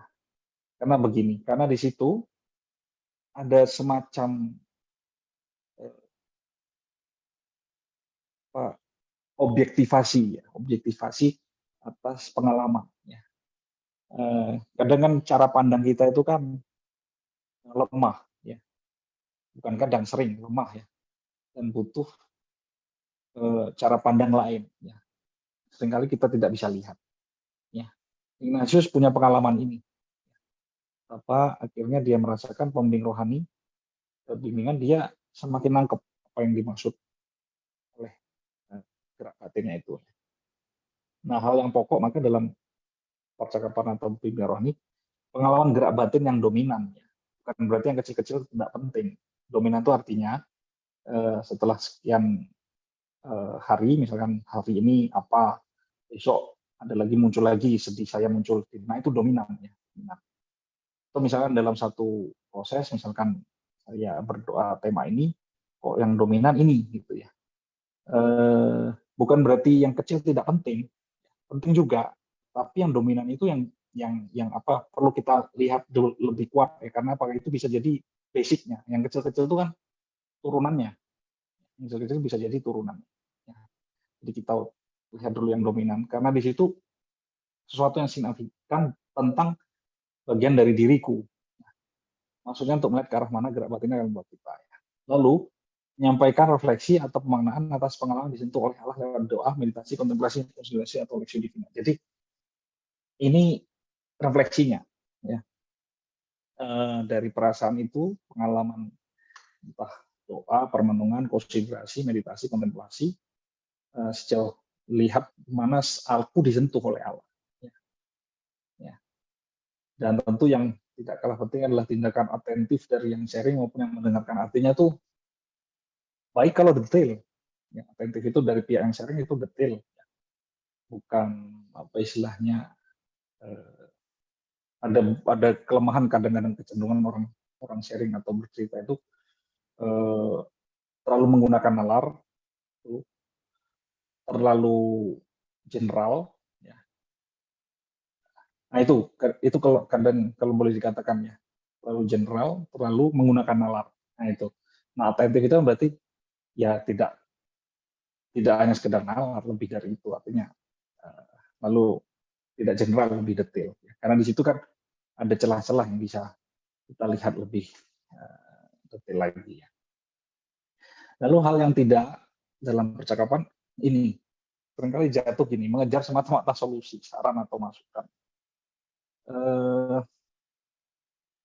Ini bukan ini sebetulnya bimbingan percakapan itu kejar solusi, saran atau masukan. Bukan itu ya. Bahwa akan ada solusi, itu saran itu kan belakangan. Atau bukan berarti ini tidak penting. Ya. Dan ini yang terpenting. Jadi proses solusi. Kadang dalam proses pun juga si retretan atau si apa yang memberi sharing tadi itu menemukan solusi sendiri tanpa harus meminta solusi. Justru itu yang terbaik. Jadi si retretan atau si yang menjalani latihan itu menemukan sendiri, ya, menemukan sendiri. Misalkan contoh Ignatius menemukan sendiri, ya, bukan diarahkan, tapi menemukan sendiri. Makanya Ignatius menekankan repetisi karena apa? Supaya menemukan sendiri. Solusinya menemukan sendiri, bukan mengejar semata minta tolong kepada pembironi solusinya apa. Atau berikutnya terburu-buru menilai atau menjudge.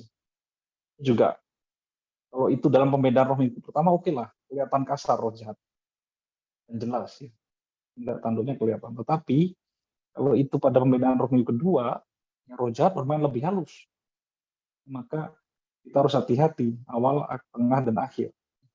Jadi tidak bisa kita menjudge perasaan ini datang dari begitu saja, kecuali memang tadi pembedaan roh minggu pertama ya, kasar dan jelas. Kalau semakin halus gitu, ini kerap kali kita kalau istilahnya banyak main di sini roh jatuh main halus gitu ya, menggunakan cara-cara yang halus ya, kelihatan baik ya, tapi sebetulnya ujungnya jahat ya. Misalkan contoh ya, kita ditawari untuk kerja kegiatan ya bagus, kita mengikuti tawaran itu ya, aktif di banyak kegiatan lingkungan. Tapi sebaliknya malah ketegangan muncul di dalam konteks hidup lain, misalnya di dalam hidup keluarga atau di dalam, nah ini itu kan halus sekali ya. Jadi ada semacam akhirnya ujungnya tuh ada konflik. Bukan berarti aktif itu tidak boleh, tapi kan akhirnya kita harus cermati seberapa aktif, seberapa kita imbang, seberapa kita memilih yang terbaik. Nah, Ignatius itu kan orangnya tuh sangat gini, orangnya tuh sangat seimbang gitu ya. Jadi kalau ditawari ini itu gitu, dia diskretif, memang ada memilih, tapi dia juga seimbang gitu ya. Artinya itu dia tahu bahwa mana yang harus mengatakan cukup, mana mengatakan tidak, atau sebaliknya, kamu tambah atau harus lebih dalam lagi, harus lebih masuk lagi ya. Bahasa lain ya kayak agere kontra gitu ya. Jadi misalkan saya sudah merasa cukup dengan ini ya. Lalu saya banggakan saya sudah cukup kok, perlu lagi tambah. Nah, seharusnya agere kontra supaya jadi di situ ada unsur ya seimbang, tapi juga ya harus cermat pada ini tadi, jahat yang main halus gitu ya. Olah-olah kelihatan baik tapi ujungnya malah menjebak kita. Atau yang tidak dalam percakapan yang muncul adalah kurang teliti mencermati gerak batin. Misalkan contoh mudah menilai negatif tentang diri ya itu ya. Kecenderungan kita mudah menilai negatif. Jadi gambaran desolasinya tuh muncul terus gitu ya. Ini hati-hati ya. Itu bisa jadi karena kita kurang teliti mencermati gerak batin. Ya. Sederhananya gini. Spiritual Senasian itu mengajak kita pada titik sampai cinta Tuhan ya. Cinta Tuhan artinya itu menemukan syukur ya, bukan malah sebaliknya menemukan nilai negatif tentang diri yang terlalu berlebihan. Kadang kan kayak gitu kan kita ya bisa jadi seperti saya tadi ya, rasa kecil tadi ya, mungkin tipe orangnya seperti itu, rasa kecil lalu mudah menilai negatif tentang diri. Nah ini harus hati-hati karena tujuan latihan rohani itu kita semakin merasakan cinta Tuhan ya. Cinta Tuhan itu penting sekali dalam latihan rohani. Kalau kita tidak menemukan cinta Tuhan akan sulit melanjutkan proses dalam minggu kedua, ketiga, dan keempat. Oke, terakhir. Saya membahasakan BBI itu kan semacam satu cara ya. Bapak Ibu Saudara-saudari kan memilih itu supaya saya semakin diteguhkan dalam perjalanan hidup. Saya syukuri, saya konfirmasi, mari kita bersyukur ya, atas pilihan itu. Ya. Jadi semakin diteguhkan dalam perjalanan hidup. Tapi jangan berhenti di BBI saja. Selanjutnya bisa secara mandiri dilanjutkan dengan bentuk-bentuk lain. Bisa seperti tadi instrumen-instrumen yang sudah saya sampaikan tadi. Lalu menjadi manusia yang semakin merdeka, berbesar hati dan terbuka bagi sesama, semakin kenal diri, dan semakin kenal potensi terbaikku untuk membantu banyak orang. Lalu semakin mewujudkan dalam tindakan, bukan hanya sekedar kata-kata. Latihan rohani itu ke sini. Ada daya kehendak mewujudkan dalam tindakan. Kalau baru hanya sekedar kata-kata, ya belum selesai. Ada yang belum selesai. Dengan kita pintar ngomong, tapi hasil buahnya tidak ada dalam tindakan. Ini. Tapi juga tindakan tidak harus besar. Misalkan harus mengubah dunia, itu tidak. Tetapi tindakan dalam hidupku sehari-hari konkret. Macam-macam. Mudah melihat sesuatu dalam Tuhan. Lalu dalam konteks pengalaman Ignatius terbuka dalam segala bentuk pelayanan tanpa membatasi diri. Di mana di situ semakin AMDG, maka Ignatius akan masuk ke situ. Ya. Jadi ketika kita menemukan banyak, mudah kok akhirnya kehendak Tuhannya itu di mana itu ya di sini. Di mana di situ semakin AMDG, ya saya akan pilih. Ya, di mana di situ semakin ada salib, ya saya akan pilih. Itu kehendak Tuhan. Kalau aku menghindar, ya aku malah menghindari kehendak Tuhan. Ya, jadi jangan langsung mengatakan, oh kehendak Tuhan saya menghindari kehendakmu, bukan kehendak Tuhan. Kehendak Tuhan ya di situ AMDG, di situ ada salib, ya pilihlah ke situ. Tapi juga dengan kemampuan kita memanggul salib, ya tidak artinya kita memanggul salib, tanda kutip salib, ya, tetapi ternyata membuahkan konflik, ya, seperti tadi saya contohkan tadi, tapi malah konflik yang lain lah, ya tidak. Jadi kita semakin tahu di mana yang semakin AMDG, maka kita akan masuk situ. Ignatius di situ. Mejor posible es lo más divino. Ini kata Ignatius dalam konstitusi ya ini. Konstitusi Serikat Yesus menulis ini. Jadi Ignatius menuliskan kalau Yesuit mau kerja ya di sini caranya. Kalau di situ semakin AMDG ya kamu masuk, pilih ya. Bukan malah menghindar. Kalau di situ sudah tidak AMDG ya tinggal. Ya. Maka Yesuit ya lepas bebas. Mau lepas paroki atau lepas ya bukan berarti tidak ada AMDG, tapi ada tempat lain yang lebih AMDG, maka Yesuit memilih ke sana gitu ya. Ini contoh saja.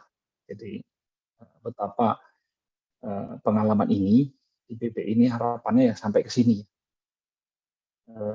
Mengenali kehendak Tuhan sungguh, dan di situ semakin AMDG, di situ semakin ada salibnya, dan di situ semakin aku harus masuk ke kehendak Allah. Oke, terima kasih. Bisa masuk ke pertanyaan, tanya jawab. Atau mungkin Romo Eko mau menambahkan pengalaman dia sebagai matematikawan, bisa cerita Romo. Ya, terima kasih Romo Niko. Teman-teman, kita beri aplaus lagi untuk bagian 3 dan 4 yang sudah disampaikan oleh Romo Niko dengan sangat bagus. Terima kasih Romo Niko. Dan kita semua mendapat sesuatu yang lebih mendaratkan kita lagi kepada tujuan mengapa kita berkumpul ya sebagai anggota di BBI yang ketiga ini, teman-teman. Mana yang termasuk bimbingan rohani dan percakapan rohani dan mana yang bukan. Saya harap kita bisa semakin jelas dan nanti makin berkembang kepada arah yang semakin diharapkan dari buah-buah latihan rohani kita. Sebelum saya buka tanya jawab, mungkin 1-2 orang pertanyaan, kita akan berhenti 5 menit sebelum pukul 9 supaya Romo Niko sempat lari ke menemani novis bersama Romo Sunu. Romo Eko, apakah akan menanggapi tawaran dari Romo Niko untuk sedikit sharing sebagai doktor matematika, bagaimana melaksanakan latihan rohani sebagai matematikawan? Mau memanfaatkan atau tidak? Pertanyaan yang tidak mudah itu. Ya, oke, baik, saya cerita sedikit ya supaya Bapak Ibu bisa mendengar suara saya. Ya, tentu ada banyak aspek yang bisa dilihat ya. Kalau sekarang saya bekerja di perguruan tinggi, kemudian saya menemani mahasiswa orang-orang muda supaya mereka bisa selesai studinya, bisa selesai tepat waktu. Mungkin saya sedikit paksa mereka. Itu selalu saya tempatkan di mana saya melaksanakan tugas dari Tuhan sendiri untuk menemani mereka. Jadi dalam konteks ini saya merasa bahwa mereka adalah orang-orang muda yang dititipkan kepada saya. Eko temani mereka sampai selesai. Jadi saya berjumpa Tuhan lewat situ, ya, lewat apa yang saya kerjakan sehari-hari. Kalau dari segi materinya, mungkin bukan masalah hitungan-hitungannya, bahkan apakah ada hitungan yang membuktikan Tuhan, tidak seperti itu. Tetapi ketika saya memikirkan matematika, itu yang terbayang dalam diri saya adalah bahwa Tuhan memberikan kepada manusia itu sebuah kemampuan berpikir yang luar biasa, yang memang, dan ini tidak dimiliki oleh binatang atau bahkan tumbuhan, tapi bahwa manusia dengan segala kemampuannya bisa bermainnya, bisa memikirkan, bisa menganalisis fenomena-fenomena yang ada, itu sungguh. Jadi, dan tadi kalau ketika dulu studi, saya juga bertemu Tuhan juga dalam studi, itu bukan dalam konteks yang saya kerjakan, tetapi justru ketika saya struggling, saya harus selesai gimana ya, akhirnya sering doa. Jadi lebih sering doa dulu ketika studi daripada sekarang. Karena memang dulu harus selesai, kok nggak nemu ya, yang harus ini disertasinya kok tidak selesai, lalu saya sering ke kapel dan mengatakan, Tuhan, saya membutuhkan rahmat-Mu, dan saya berjanji setelah saya selesai, saya hanya akan kepadamu melayani Engkau. Dan memang ya itu sebuah perjanjian yang saya juga kadang-kadang takut untuk mengatakannya, tapi ya sekarang saya melaksanakan dengan senang hati. Ya, itu saja. Terima kasih. Romo Eko, banyak terima kasih untuk sharingnya. Teman-teman, kita berikan aplaus untuk Romo Eko yang sudah rela berbagi pengalaman yang sangat indah bagi kita semua. Romo Niko, saya bacakan pertanyaan dari Ibu Uti. Ibu Sisilia Tri Astuti bertanya, Romo, bila Allah ada dalam segala, tidakkah itu berarti Allah juga bisa membuat dirinya ada di dalam desolasi? Silakan Romo Niko. Ya, oke. Mungkin ini soal istilah yang kadang kita salah ya akhirnya. Jadi kalau bicara desolasi dalam pemedan roh, itu sebetulnya yang tadi saya katakan rasa menjauh dari Tuhan ya. Tapi begini, kita sering salah menggunakan kata desolasi untuk mengatakan bahwa ini salib. Ini jalan salib saya, penderitaan saya. Ya. Itu bukan desolasi, tapi bisa katakan saja bahwa ya itu pengalaman salib. Ya. Tapi oke, ini hanya soal istilah. Tapi betul kata Ibu bahwa Allah juga bisa Allah dalam segala itu artinya Dia bisa membuat dirinya ada dalam itu tadi jalan penderitaan kita. Seperti contoh dalam Ayub ya misalkan ya. Jadi memang ya itu seperti itu, bukan desolasi kalau mengenai. Tapi oke, kalau orang menangkap desolasi, saya lagi desolasi, ya harus, kalau saya agak kritis misalnya, desolasi seperti apa? Desolasi apa yang kamu rasakan? Kering, jauh, rasa tidak tertarik dengan rohani, atau sebetulnya di situ desolasi yang ingin mengatakan bahwa saya sedang mengalami salib gitu. Saya kritis, kadang kan kita jadi kayak sambil lalu desolasi, oh ya wes, jalani saja gitu, paham lah. Seperti itu sih tanggapan saya. Mungkin itu yang dimaksud Ibu ya, kata desolasi. Desolasi di pemedan roh ya sebetulnya hal-hal yang menjauh dari Allah. Bu Uti, terjawab atau tidak? Ya, terima kasih Romo. Jadi hanya mengenai istilah ya. Berarti yang dialami Ayub dan dialami Yesus di padang gurun itu bukan desolasi ya, berarti Romo. Ya, itu lebih tepatnya ya salib. Ya. Bukan desolasi. Ya. Tapi bisa juga ada unsur desolasinya juga ada, bisa jadi. Ya, desolasi pasti juga ada di situ ya. Pasti ada juga. Ya, terima kasih Romo. Terima kasih Bu Mefu. Ya, teman-teman, mungkin 1-2 pertanyaan lagi sebelum kita akhiri perjumpaan kita pada malam hari ini. Khususnya yang belum bertanya nih, mungkin mau mengajukan pertanyaan kepada Romo Niko, atau mau menanggapi pengalaman sharingnya Romo Eko tadi.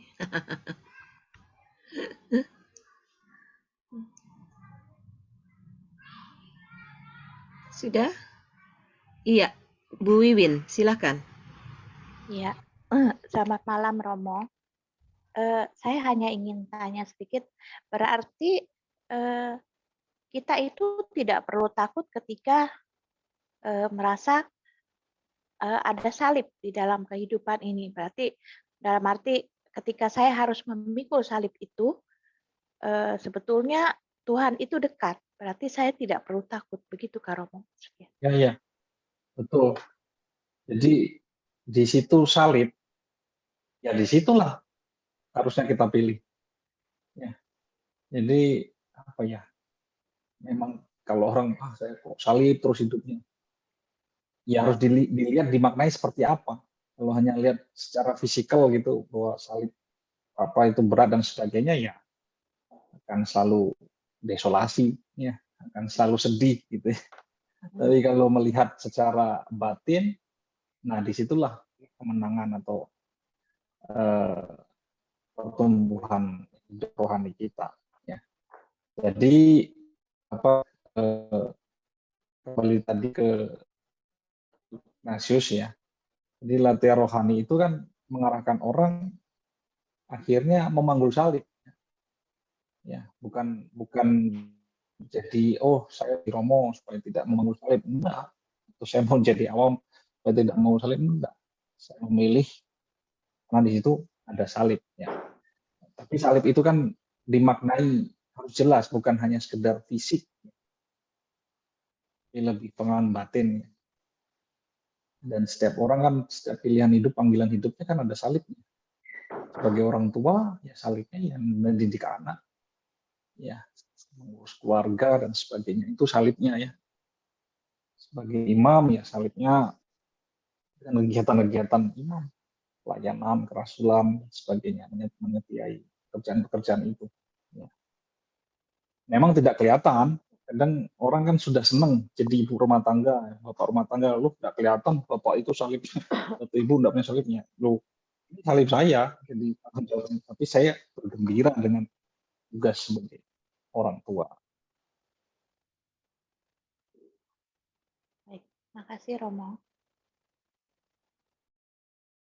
Iya, saya beri kesempatan satu pertanyaan lagi terakhir sebelum kita sudahi perjumpaan kita. Yang belum bertanya, ada? Ini tadi Sandra ini ada tulis chatting itu salib Iya. atau Tuhan sedang mendidik dengan lembut ya, ya betul ya, mendidik.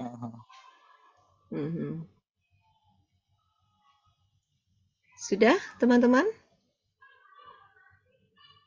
Baik, karena Romo Niko masih ditunggu tugas lain, Romo Niko, Romo Eko, Ibu Bapak dan teman-teman terkasih, malam hari ini kita sangat beruntung dan bersyukur ditemani oleh dua Romo dan khususnya Romo Niko sudah memberikan masukan-masukan yang sangat berharga dan pastinya berguna untuk perjalanan 4 bulan ke depan kita yang sedang mau menekuni latihan rohani melalui berjalan bersama Ignatius, dan juga teman-teman sudah mendapat pembimbing rohani masing-masing. Semoga itu juga nanti dapat berbuah dengan baik dalam kehidupan kita sehari-hari.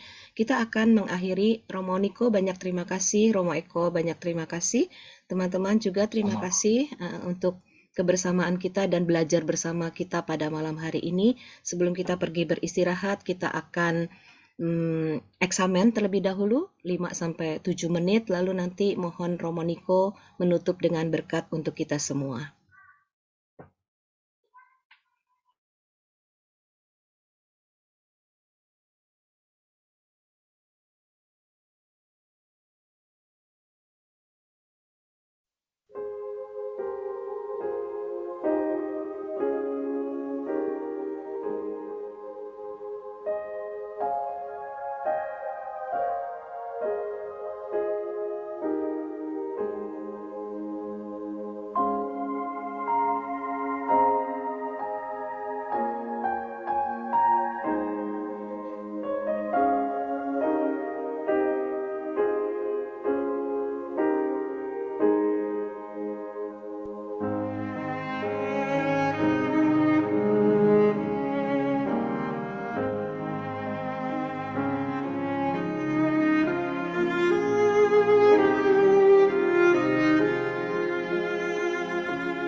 Dan berkat Tuhan melalui Romo Niko. Tuhan bersamamu dan kita semua dengan seluruh niat baik, usaha, dan seluruh proses olah rohani, olah diri kita dalam dinamika bulan ini berjalan bersama Ignatius. Kita selalu dilindungi, dibimbing berkati oleh Anak Kuasa, Bapa dan Putra dan Roh Kudus. Amin. Romo Niko, banyak terima kasih. Romo Eko, banyak terima kasih. Teman-teman, terima kasih semuanya. Selamat malam dan selamat beristirahat. Selamat malam. Terima kasih, Romo. Terima kasih.